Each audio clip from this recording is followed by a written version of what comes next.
What's going on, everybody? It's Ricky with Videohomicide, back with day 26 of the 31 Days of Horror 2022 edition, the second round. Today, we're going to look at a film from Robert Rodriguez from the year 1996. We've got From Dusk Till Dawn. This is actually the 4-pack with Dusk Till Dawn 1 through 3, and then Full Tilt Boogie, which is a documentary about the making of the first film, which I recommend checking out if you like this movie. So, to put you into perspective, when I first discovered From Dusk Till Dawn, I didn't know it was a horror film. It was probably that DVD, to be honest with you. And I remember putting it on and loving the film. The first act of the film, which is basically like a Tarantino-esque heist film, which I believe it was the screenplay. The script was written by Robert Kurtzman of K&B Effects, but then Tarantino did the actual screenplay. So that's why it feels so much like a fucking Tarantino flick.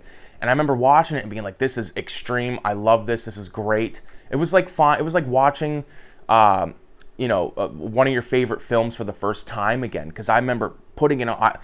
I knew about George Clooney from obviously Batman and, Oh Brother, Where Art Thou? Shit like that, And even he was in Roseanne a few episodes as well. But I never thought that I would think he was such a badass like he is in this film, man.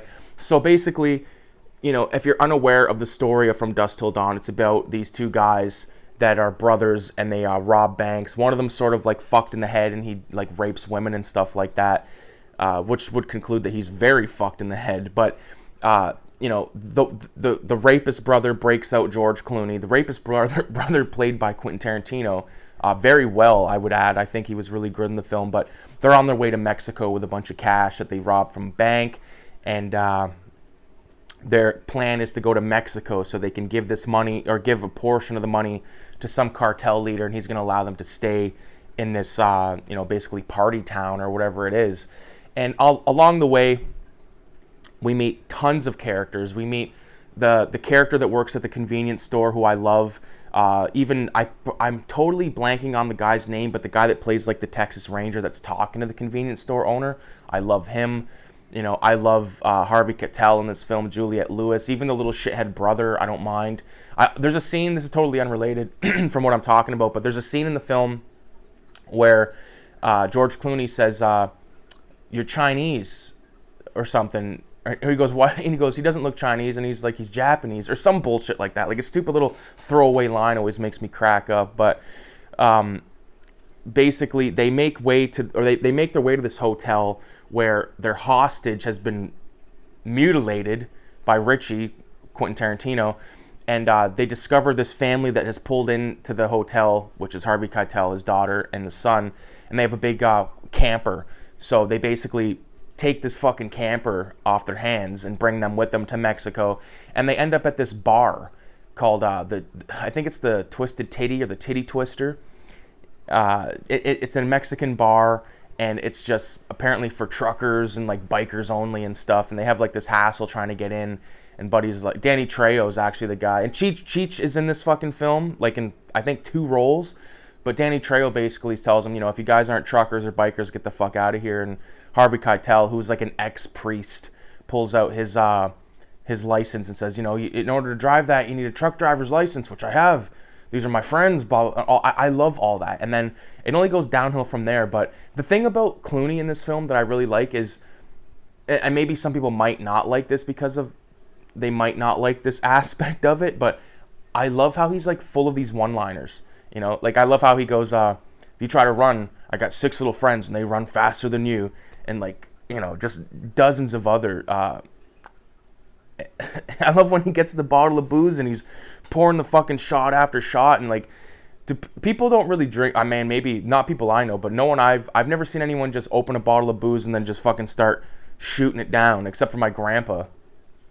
But, yeah, it's at this bar that the film takes its genre twist, you know what I mean? Where it goes from this sort of crime film into a vampire film, which is fucking awesome. We got Selma Hayek in this film, who plays this, she's an exotic dancer, and it's right after that shit starts to go downhill pretty much, because Clooney and Tarantino had fucked up this guy out front, Cheech Marin, and he comes in and they start fighting, scrapping, and all that stuff. And then, of course, boom, we realize that we're surrounded by vampires. And one of them kills Richie, Clooney's brother. Like, it's a ridiculous film. This isn't the type of movie that you watch for like fucking, cultural significance or anything like that. It's just a little throwaway, how do you do kind of film. I love it, man. I love like how near the end, like there's all this stuff, like all this stock that the vampires have taken from these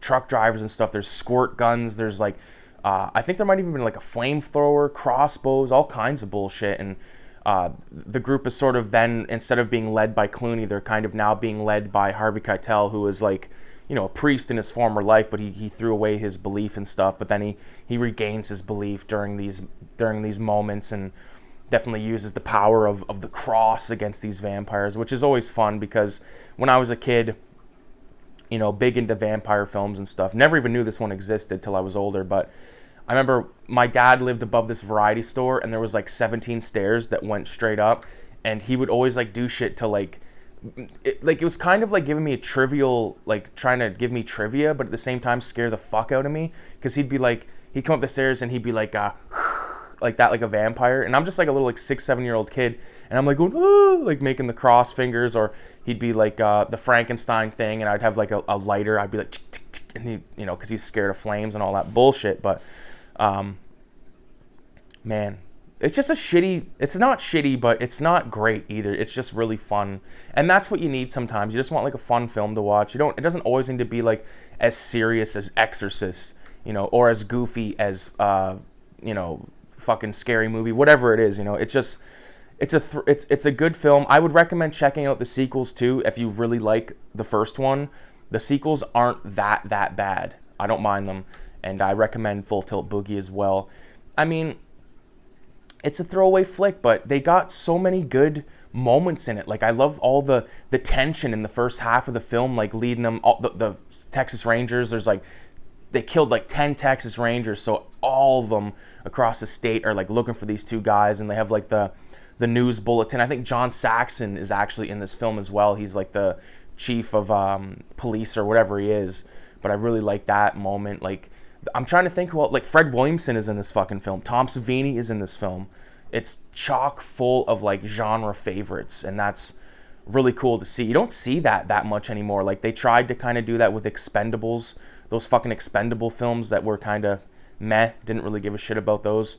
But it's movies like From Dusk Till Dawn that combine all these fucking awesome actors and just make a hell of a film, and I love it. So with that being said, I appreciate everybody for watching. Make sure you leave a 666 in the comments, and have a lovely day. Adios.